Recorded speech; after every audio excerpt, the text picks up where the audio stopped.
Salut tout le monde, j'espère que vous allez bien. Bienvenue pour un nouveau dimanche capillaire. Et comme vous pouvez le voir avec le titre, aujourd'hui, je vais enfin vous parler de mes huiles capillaires. Donc ça faisait un moment que je vous promettais de vous montrer tout ce que j'avais dans ma petite collection, toutes les huiles que j'utilise. Et je décidé de vous les montrer en fait par épaisseur. Donc je vous montrerai l'huile la plus épaisse jusqu'à l'huile la plus légère. Sachant que j'en ai oublié une, mais je vous expliquerai en fait... pendant le processus quelle huile c'est. Je vous parlerai aussi de la raison pour laquelle j'ai choisi cette huile là, à quoi elle me sert et si je l'utilise régulièrement ou pas, comme ça vous savez à peu près pourquoi on utilise vraiment des huiles capillaires et à quoi ça sert, quelle huile choisir et ainsi de suite. J'espère vraiment que la vidéo vous aidera et on va commencer avec mon huile la plus épaisse et celle que je vous montre depuis presque le début de ma chaîne, c'est l'huile de ricin. Donc c'est l'huile la plus épaisse que j'ai dans ma collection. Et en fait je vous listerai aussi en bas tous les sites ou magasins où j'achète les huiles capillaires. Mais l'huile de ricin est une huile que j'avais achetée tout d'abord pour renforcer mes cheveux. Donc c'est une huile qui a des vertus renforçantes. En fait ça aide à fortifier vos cheveux et à favoriser la pousse plus forte de vos cheveux. Et en fait c'est la raison pour laquelle j'avais acheté cette huile là. J'avais pas vraiment remarqué de différence en l'utilisant, donc c'est la première bouteille que j'ai achetée, j'ai jamais racheté d'autres. Et j'arrive aussi vers la fin et ça a une odeur un peu spéciale aussi. C'est une odeur pas très forcément agréable et on sent vraiment l'odeur quand vous l'avez aussi sur les cheveux. C'est une huile aussi très épaisse, donc si vous l'appliquez sur les longueurs et pointes, vous sentez déjà la lourdeur de l'huile et aussi l'odeur de l'huile, donc c'est pas forcément conseillé de l'appliquer sur les longueurs et les pointes. Ce que je faisais, c'est que je faisais des petits massages capillaires en fait avec cette huile là avant de me coucher. J'utilise aussi pour sceller l'hydratation parce que c'est une huile très épaisse, donc je massais le cuir sur le cuir chevelu et je redescendais un tout petit peu avec le reste d'huile qui me restait sur là les doigts. Je le mettais sur les longueurs et les pointes, mais c'est tout ce que je faisais et j'aimais plutôt bien cette huile parce qu'au final c'est une huile bien épaisse. Elle est assez reposante en fait quand je l'utilise, donc j'aimais beaucoup. Et voilà ma première huile. Ensuite je vous parle de l'huile magique de L'Oréal. C'est étonnant que cette huile soit ma deuxième huile la plus épaisse, mais en effet c'est l'huile la plus épaisse. J'ai encore testé avant et regardez, elle ne coule presque pas quand on met une petite goutte sur l'arrière de la main. Et c'est une huile qui sent très bon. C'est un mélange d'huile aussi, donc il y a plusieurs huiles dedans, de camomille, de coco, de tournesol et principalement des extraits de fleurs. Mais en tout cas c'est une huile que j'aimais beaucoup utiliser sur mes extensions. Je ne l'utilisais rarement sur mes cheveux naturels, mais plutôt sur mes extensions. Et j'ai jamais en fait utilisé sur mes cheveux naturels en fait, donc je préférais plutôt l'utiliser sur les extensions. Ça les rendait très brillants, très soyeux. J'aimais beaucoup l'utiliser, même je l'utilisais tous les jours et voilà encore ce qui me reste. Donc j'utilisais juste une petite noisette et je mettais dans tous mes cheveux et ça suffisait. C'est vraiment une huile parfaite si vous portez des extensions, si vous avez des faux cheveux. Ça les nourrit très bien. J'ai pas vraiment essayé sur mes cheveux naturels parce que j'avais toutes ces autres huiles, mais je penserai peut-être une fois à essayer. C'est pas vraiment l'huile la plus naturelle que j'ai dans ma composition. C'est peut-être la raison pour laquelle je n'utilise pas dans mes cheveux naturels, parce que je préfère quand même utiliser des huiles végétales dans mes cheveux. Mais voilà un peu ma deuxième huile que j'utilise.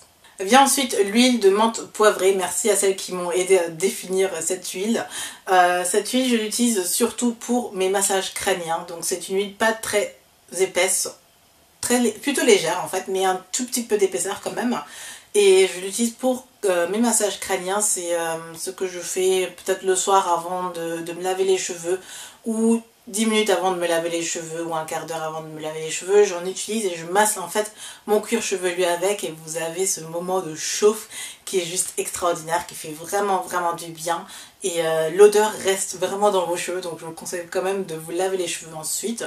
Mais ce n'est pas dérangeant parce que j'aime bien l'odeur finalement. C'est une odeur de menthe, vraiment de menthe. Et ouais, même quand vous l'ouvrez, ça pique le nez. Mais j'aime beaucoup ce produit-là. Et le but d'utiliser de l'huile de menthe poivrée ou de l'huile de menthe, c'est tout simplement pour favoriser un peu la pousse de vos cheveux, de masser votre cuir chevelu pour favoriser la circulation du sang aussi sur la peau du crâne. Mieux le sang circule sur votre tête ou sur votre crâne, plus ça favorise en fait la pousse des cheveux. Donc c'est un système automatique intérieur à nous, et en fait c'est activé grâce au massage et grâce à l'huile qui crée cette chaleur en fait, et ça stimule en fait tout simplement. C'est une action très stimulante pour nos cheveux et pour la pousse de nos cheveux. Donc je le fais pas très régulièrement, j'ai parfois la flemme, mais devant une série un dimanche matin ou même un dimanche soir, j'aime bien utiliser ce produit là et je trouve que c'est vraiment reposant. Et c'est la seule chose que je fais avec cette huile là, donc vous voyez qu'il me reste encore beaucoup. Et aussi, n'utilisez pas énormément, ne videz pas tout le produit sur votre crâne à faire du massage. C'est pas la quantité qui va faire pousser plus vos cheveux, mais un tout petit peu suffit, et même ça commence à chauffer, donc je vous déconseille de vider la bouteille entière sur votre tête. Ensuite, c'est mon huile préférée, c'est l'huile d'argan, que j'ai presque vidé déjà, je suis à la moitié, donc ça avance très vite. J'avais acheté en même temps que l'huile de menthe et j'en fais une plus grande utilisation quand même, mais c'est l'huile que j'utilise le plus en ce moment. C'est celle que j'utilise pour sceller l'hydratation, donc comme dit, pour bien hydrater vos cheveux, je vous conseille vraiment d'hydrater avec soit de l'eau, soit une crème hydratante, mais un produit avec une forte composition hydratante pour vos cheveux. Et ensuite, pour que l'hydratation que vous venez d'appliquer dans vos cheveux ne s'évapore pas ou ne s'en aille dans la nature de nouveau, je vous conseille toujours de sceller avec une huile qui crée une barrière. Donc moi je le fais avec cette huile là, elle est assez légère en fait finalement, et elle permet vraiment de faire une barrière avec mes produits hydratants que j'ai, sans autant alourdir mes cheveux, parce que si j'utilise déjà une crème hydratante qui est plus ou moins déjà épaisse avec une huile aussi épaisse, ben, au final j'ai une couche comme ça sur mes cheveux et ça va être tout simplement pas agréable. Et celle-ci, ben, j'aime tout simplement pour sa légèreté, pour sa vertu elle remplit bien sa mission en tout cas, et aussi parce que au final, ben, après quand je touche mes cheveux, c'est pas trop gras et je ne finis pas avec des doigts toutes huileuses et ainsi de suite. Et voilà pourquoi j'aime énormément l'huile d'argan pour sceller l'hydratation de mes cheveux. L'huile de coco, je l'utilisais aussi beaucoup pour sceller l'hydratation de mes cheveux. Je pense que c'est celle que j'utilisais le plus, et depuis toujours, dès que j'ai commencé ma routine soin pour les cheveux, ou ma journée capillaire, depuis que je suis naturelle, j'utilisais l'huile de coco. Donc comme vous pouvez le voir, c'est ma deuxième bouteille déjà, et je suis déjà à la fin de la deuxième. C'est vraiment celle que je préfère par-dessus tout avant que je fasse la rencontre de Monsieur Argan, mais l'huile de coco c'était vraiment ma préférée. Elle a exactement la même fonction que l'huile d'argan, elle fait exactement la même chose. C'est presque la même chose. Le seul bémol, c'est vraiment que l'huile de coco durcit. Et en fait, c'est une huile qui durcit qui ne fait pas assez chaud en fait. Donc là, on est en état solide. Il suffit de gratter un peu, de le frotter dans les mains et ça deviendra de nouveau liquide et très léger. Vous pouvez ensuite l'appliquer dans vos cheveux. C'est donc au final, au niveau de la pratique, que j'ai décidé de switcher de l'huile de coco à l'huile d'argan, parce que je trouvais ça trop encombrant de chauffer l'huile d'abord et ensuite l'appliquer dans mes cheveux. Je suis très flemmarde comme vous pouvez le voir. Mais l'huile de coco est une huile parfaite pour sceller l'hydratation de vos cheveux aussi. Elle a des vertus hydratantes en plus. Et alors que les vertus de l'huile d'argan, c'est plus des vertus de brillance et ainsi de suite. Donc toutes celles qui recherchent de la brillance dans vos cheveux, ben, je vous conseille l'huile d'argan. L'huile de coco, c'est plus pour l'hydratation parce qu'elle a des belles vertus hydratantes. Et je dois vous l'avouer que c'est vrai. Parce que mes pointes n'ont jamais été aussi douces qu'avec l'huile de coco. Que j'ai jamais rencontré ce même effet avec une autre huile. Donc cœur sur l'huile de coco. J'ai aussi longtemps utilisé de l'huile sèche pour hydrater ou sceller l'hydratation de mes cheveux.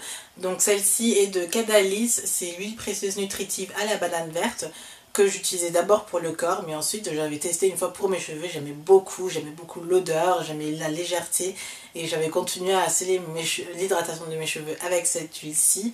Et c'était au début pour tester, mais au final j'étais tombée amoureuse et j'avais beaucoup aimé. J'arrivais vers la fin, donc j'ai arrêté de l'utiliser pour en garder sous la main de temps en temps pour l'utiliser. J'aimais bien de temps en temps quand il faisait beau en été de le mettre dans les cheveux parce que c'est vraiment une belle odeur et ça donne vraiment l'impression d'être en vacances ou quelque chose, donc c'est plutôt sympa et c'est une composition très naturelle aussi, donc voilà, si vous avez ceci aussi chez vous et que vous l'utilisez plutôt pour le corps, essayez une fois pour les cheveux, c'est vraiment dingue aussi. Enfin, dernière huile que je voulais vous montrer, ou plutôt vous déconseiller, c'est celle-ci. C'est une huile capillaire que j'avais achetée en Allemagne dans une droguerie, donc c'est n'importe quoi, je ne sais même plus pourquoi j'ai acheté ça parce que c'est de la vraie merde. Tout ce que je veux, c'est mettre ça à la poubelle, mais avant cela, je veux quand même vous avertir. Donc, pourquoi je déteste ce produit? C'est parce qu'il contient du paraffinum. Et paraffinum, je ne sais pas exactement comment vous expliquer ça. Mais en tout cas, c'est un ingrédient chimique ou une sorte d'huile ou je ne sais pas. Mais en tout cas, on retrouve cet ingrédient dans plusieurs produits qui se veulent hydratants, même dans les crèmes pour mains ou crèmes pour corps. Et aussi pour les produits pour cheveux, donc les produits capillaires. Et ce que c'est que c'est un ingrédient qu'on n'a pas naturellement dans le corps, donc le corps n'en produit pas et c'est quelque chose d'étranger à notre corps. Donc quand on l'applique, on a d'abord l'impression que ça hydrate vachement bien et que c'est parfait, que c'est super bien. Mais au final, ça a l'effet inverse, donc on finit par avoir la peau un peu plus sèche ou on finit par avoir des boutons ou quelque chose, le corps réagit pas forcément bien à cet ingrédient là, donc c'est plutôt un leurre en fait, un ingrédient qui nous leurre en fait finalement, parce qu'au premier abord on a l'impression que ça marche, mais au final ça ne pénètre pas le corps, donc ça n'hydrate pas et ça cause finalement plus de dégâts que c'est censé réparer. Et pareil pour les cheveux, donc si vous l'appliquez dans vos cheveux, vous avez l'impression que vos cheveux sont brillants, que ça pénètre, mais en fait pas du tout, et vos cheveux deviennent secs et cassants et pas bien, et ternes, et c'est pas ce qu'on veut. Donc quand j'ai remarqué que c'était le premier ingrédient dans ce produit là, donc quand vous lisez aussi la liste des ingrédients des produits que vous achetez, sachez que l'ingrédient mentionné en premier et ou les 5 premiers c'est ce que le produit contient le plus. Donc si je lis Paraffinum liquidium et ensuite glycine et huile de soja, ça veut dire que l'huile de soja vient finalement qu'à la 3e position, c'est que le produit contient plus de paraffinum que d'huile de soja. Donc je me suis dit que j'ai fait un peu n'importe quoi et que j'ai acheté un produit qui n'allait pas forcément m'aider et je l'ai tout de suite arrêté d'utiliser, donc je l'ai utilisé que 1 ou 2 fois jusqu'à ce que je me rende compte que j'ai fait une grosse gourde et que j'ai un peu gâché mon argent. Mais je pense pas que c'était bien cher, mais quand même, c'est quelque chose qu'on ne devrait pas acheter. On devrait avoir en tête quand même que quand on est dans le magasin, quand on essaie d'acheter quelque chose, d'essayer de comprendre un tout petit peu la composition avant de faire son achat. Et là, quand vous voyez qu'un produit aussi chimique ou aussi mauvais est en première position, il faut qu'il y ait un signe de danger et que vous dites non, je n'achèterai pas. Même si le packaging est beau, même si ça a l'air sympa, non. Et en dernier lieu, j'avais l'huile d'amande douce que je n'ai pas ici, mais c'est une huile très légère que je n'utilise pas beaucoup. J'utilise par exemple quand dans la semaine je n'hydrate pas forcément mes cheveux, que je me lève un matin et que je vois qu'il manque de brillance ou qu'ils sont tout petit peu plus secs, bah, je mets un tout petit peu d'huile d'amande douce et je le mets dans mes cheveux et c'est tout ce que je fais avec cette huile là. Mais en général, je vous ai tout montré, c'est tout ce que j'ai dans ma collection. Je vais peut-être l'agrandir. Dites-moi si vous voulez connaître un update de ma collection d'huile capillaire. Je suis un peu une fanat d'huile capillaire, je ne sais pas si vous avez déjà pu le comprendre, mais en tout cas j'adore ça et je continuerai à en acheter et je continuerai à en tester l'une ou l'autre et j'agrandirai ma petite famille d'huile. Mais en tout cas, j'espère vraiment aussi que cette vidéo a pu vous aider et a pu être intéressante. Et sur ce, je vous dis à dimanche prochain pour un nouveau dimanche capillaire. Et je vous fais plein de bisous, prenez soin de vous. Bye.